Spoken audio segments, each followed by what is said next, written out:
નમસ્કાર દર્શક મિત્રો, ટીવી18 ન્યૂઝમાં આપનું સ્વાગત છે।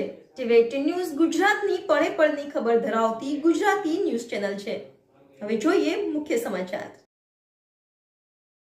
સાંસદ ચુડાસમાની ઉનામાં માછીમાર આગેવાનો સાથે બેઠક। સાંસદ ચુડાસમા અને ધારાસભ્ય રાઠોડે ઉનાના બંને બંદરોના માછીમાર તેમજ બોટ એસોસિએશનના આગેવાનો સાથે બેઠક કરી રજૂઆત સાંભળી।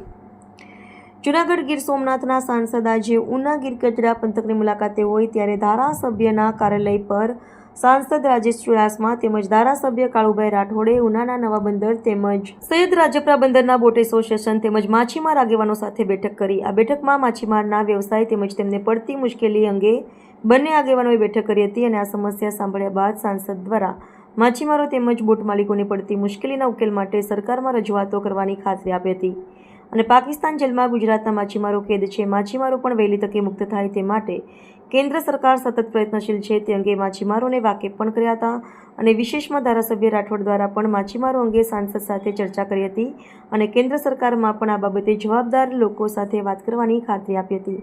Reporter Manu Kavad, TV eighteen news Gujarati, Gir Gadhada.